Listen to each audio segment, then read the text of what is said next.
When you hear the president say he thinks the country wants to move on from the Epstein files, is that how you feel?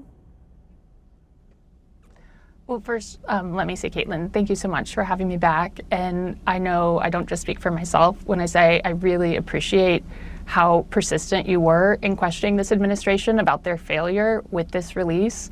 I don't think it's something to smile about, and I thought you handled it very appropriately. I'm not surprised that Trump is ready to move on and that this DOJ is ready to move on, but we are certainly not, especially after we saw how poorly this last release of documents was handled. And what is it that you do want? You know, people see this release. There was information that a lot of people felt should have been redacted that wasn't, or information that shouldn't have been, including that of victims and survivors that was. What was it that you've heard and that you saw? I saw three primary issues with the way that where we are right now with this release. One was there were, for people that aren't looking through these documents themselves, I think it's hard to understand the quantity of documents that included personal identifying information about survivors.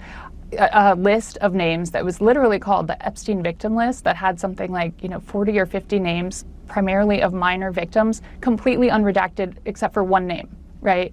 And then, as we know from the New York Times reporting, nude images of girls and young women that were released by our government, that's really them distributing child sexual abuse materials, right? Like, these are horrific things that happened during this release. And so those are, that is a huge issue. But then we also saw documents that were victim statements completely blacked out, 3 pages of black ink, and then a small portion that wasn't, saying something like, this is why I'm so scared of these powerful men that harmed me. So obviously, people in positions of power continuing to be protected, the exact thing that the law was supposed to outline was not supposed to happen.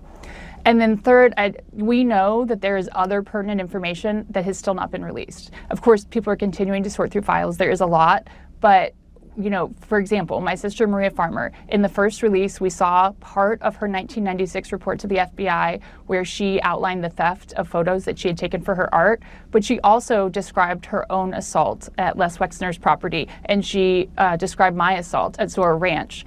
And I don't believe there's any way that those were not documented as well, and we're still not seeing that. Is it because it included other names of powerful people? We don't know, but when they say we've released everything that's, pertinent to this investigation, we're not buying it. Yeah, when people said they wanted to see the Epstein list, they weren't talking about a list of underage girls.